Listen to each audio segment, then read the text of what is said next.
Okay, so ready to really dig into something different this time. Sure. We got a ton of requests from you guys to look into this TATANKA group, and I'll be honest, the more we learned, the more questions we had. Right. Like on the surface, it's an orchestra. But it's so much more than that. Yeah. And the timing of everything is it's really interesting. So for those who haven't heard of them yet, TATANKA is this brand new arts collective, specifically for LGBTQIA plus artists.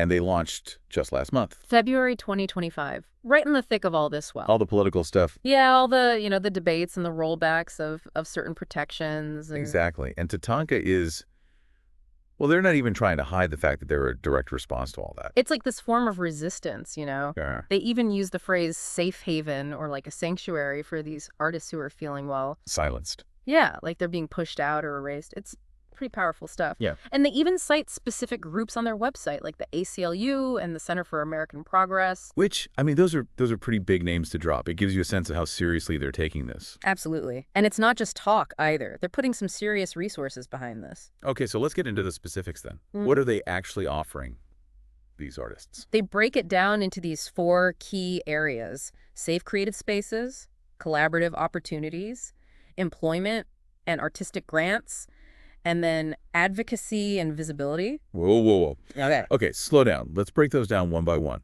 What do they even mean by safe creative spaces? So it's not just about like physical safety, though, that is part of it. They're creating these studios and rehearsal spaces and even performance venues that are designed to be, free of judgment and censorship. So it's like a safe space for them to explore their art without fear. Exactly. It's about letting them be themselves fully and create from that place of authenticity.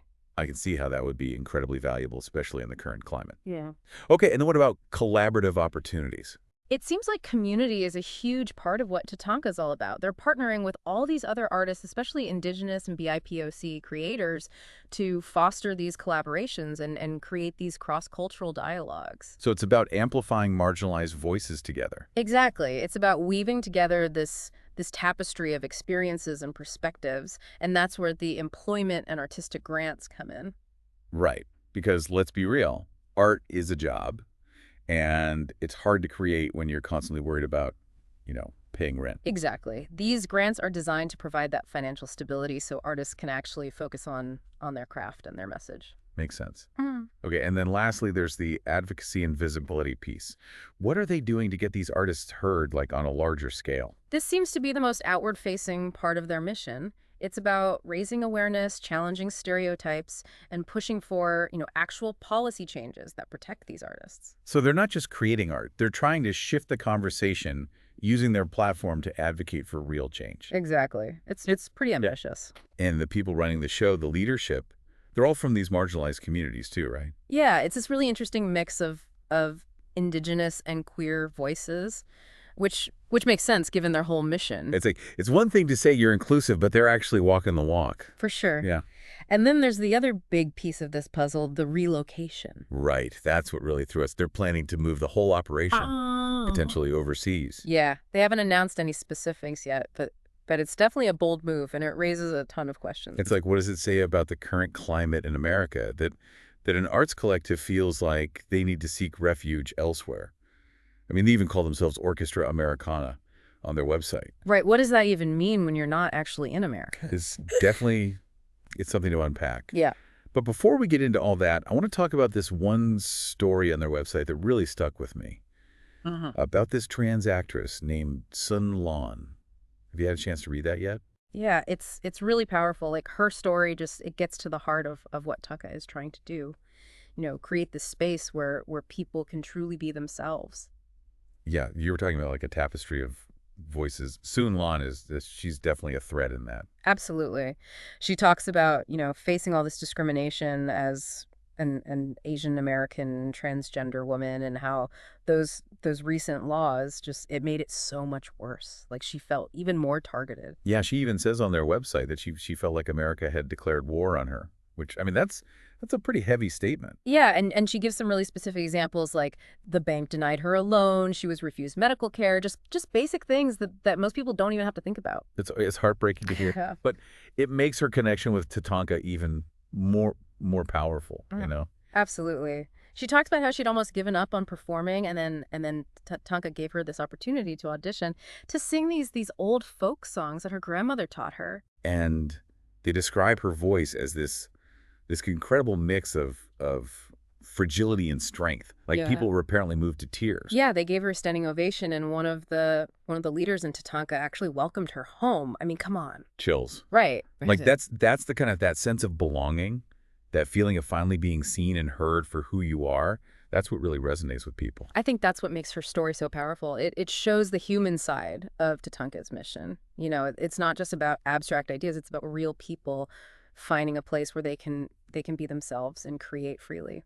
And speaking of creating freely, I'm really curious about their use of technology. They've got these AI-generated music projects, podcasts, all sorts of multimedia stuff going on. It's a really interesting layer to their work, for sure. It Yeah. definitely speaks to their willingness to experiment and push boundaries. I mean, they even have this project called Taurus, the Divine Bull, which I think ties in thematically to their overall message. Oh yeah, how so?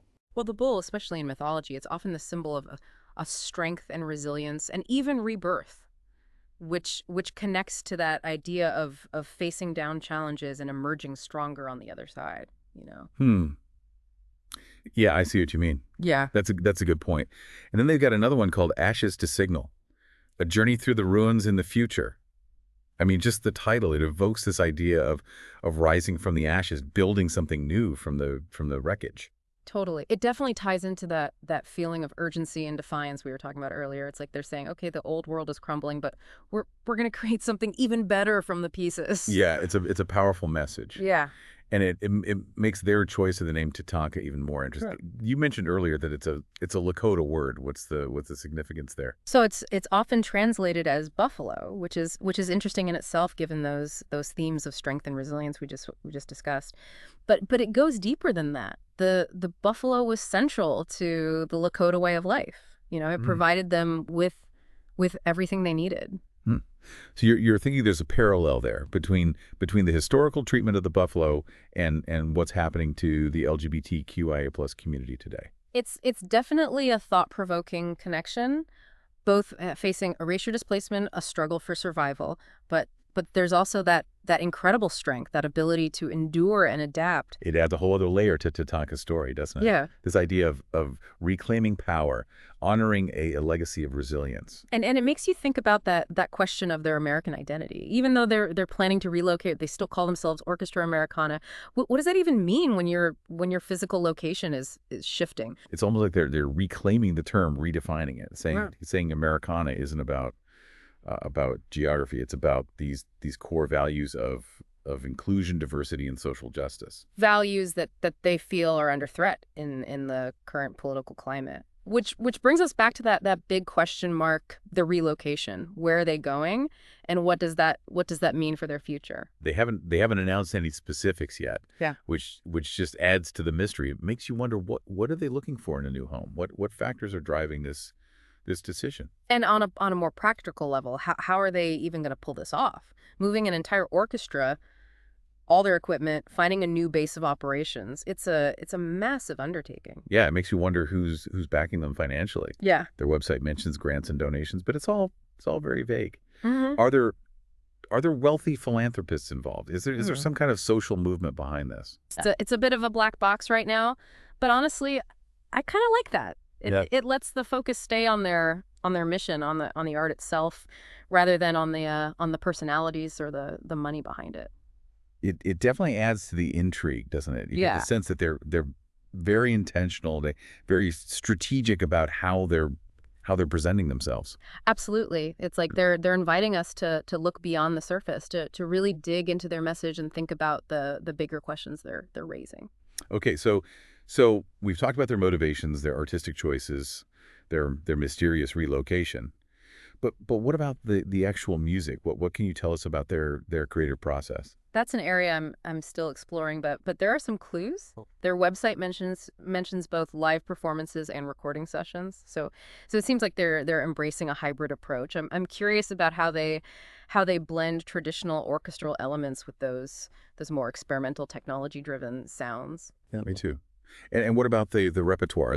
Are they composing original pieces or Mm. reinterpreting existing works? Are there any recurring themes or motifs in their music? There's definitely a sense of storytelling woven into their work, but the specifics are still a bit elusive. It makes you wonder how much control they have over the AI generated music versus the more traditional compositions. And what about the logistics of creating music with a global team? Yeah. How do they manage rehearsals, collaborations, all of that with artists potentially scattered all over the world? It really speaks to the power of digital platforms and Mhm. how they're changing the face of creative collaboration. Tatanka is clearly embracing those tools, Mhm. but it makes you wonder about the human element. How do you build that sense of connection and shared purpose when you're not physically together? Those are some really fascinating questions, and Yeah. and honestly, it feels like we've only just scratched the surface here. There's so much more to uncover about their creative process and the way they're using technology to push artistic boundaries. Okay, so Okay. we've talked a lot about their mission and all the artistic choices and the relocation and everything, but there's one thing we haven't really touched on: Hmm. What's that? impact. Mm. Like, it's great to talk about all these safe havens and pushing boundaries and everything, but are they actually making a difference? Are they actually achieving what they set out to do? That's the million-dollar question, isn't it? How do you even measure success with something like this? It's not as simple as, tracking album sales or ticket numbers or something. Exactly. They talk about advocacy and visibility being a core part of their mission, but what does that actually look like? Like, what are they actually doing? Are they lobbying for policy changes? Are they partnering with other organizations to kind of amplify their message? I mean, are they getting these artist stories out there in a way that actually changes Mm, people's minds? yeah, these are the questions we need to be asking, Yeah. especially given how urgent these issues are. Yeah. Because if they really want to be a force for change, they need to be able to show tangible results. Mm. They need to show that art can be a catalyst for social justice. Which is a pretty tall order these days, Hmm. but it's not impossible, right? Yeah. We've seen throughout history how art has been used to challenge the status quo, Mm. to raise awareness, to spark movements. Think about the role music played in the civil rights movement, or the impact that visual art had in raising awareness about HIV/AIDS. I mean, art has this unique ability to connect with people on an emotional level, Okay. to bypass those intellectual barriers and make us feel things that we might otherwise try to ignore. And that's a powerful tool for change. Yeah. So the question for Tatanka is, are they harnessing that power? Are they using their platform to amplify these voices Yeah. in a way that's actually having a real world impact? It's still early days, but there are some promising signs. I mean, they've already generated a ton of buzz online, and their website is clearly designed to reach a global audience. They're highlighting individual stories like Sun Lan's, which I think helps to personalize the issues and create a more emotional connection. And their decision to relocate, that in itself is a statement, right? It's Yeah. a way of drawing attention to the challenges that these artists are facing in America. It's, Yeah. it's forcing people to ask questions, Yeah. to confront some uncomfortable realities. Yeah, it's definitely a bold move, and it's generating a lot of debates. Some people are criticizing it, saying that they're abandoning America, but others see it as this powerful act of resistance, a refusal to be silenced. And ultimately, that's what Tatanka is all about, isn't it? Yeah. It's about using art to challenge the status quo, to Right. to push boundaries, to spark conversation. Whether they're successful in a traditional sense is it's almost beside the point. The Yep. fact that they exist, the fact that they're making noise, the fact that they're refusing to be ignored, that's already a victory in itself. I think you're right. They're creating this space for dialogue, for exploration, for challenging assumptions, and Mm. and in doing so, they're planting seeds that could lead to real lasting change. It's a long game for sure, but they're playing it strategically. And speaking of strategy, I'm fascinated by the way they're blending technology and artistry. We've talked about the AI generated music, but they're also using digital platforms to connect with artists and audiences all over the world. Yeah, it's a really smart approach, especially for a collective that's so focused on building community and crossing borders.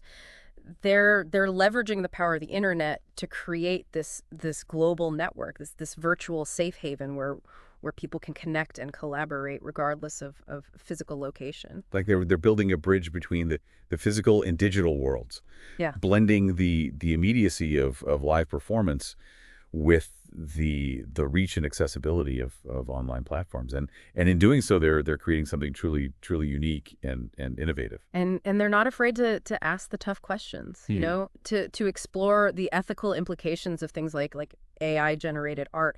They're not just blindly embracing technology. They're engaging with it critically, thoughtfully. Which is refreshing because it shows a level of self-awareness and intellectual depth that's Yeah. is often missing in these kinds of conversations. Yeah. You know, they're not shying away from the complexities, they're leaning into them. And I think that's ultimately what makes TATANKA so compelling. You know, they're not just an orchestra. They're a movement.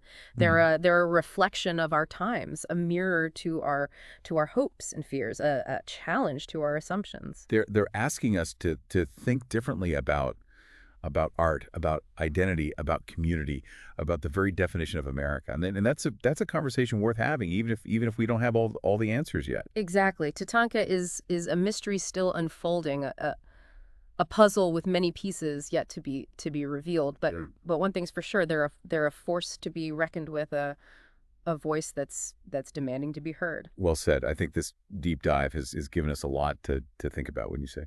Absolutely. TATANKA is a complex and fascinating organization, and I'm eager to see how their story continues to unfold. Me too. And to our listeners, we leave you with this. What role do you think art can play in shaping a better future? How can you amplify the voices of those fighting for justice and equality? These are questions worth pondering, and we encourage you to keep exploring. Thanks for joining us on this deep dive, and we'll see you next time for another fascinating journey into the world of ideas.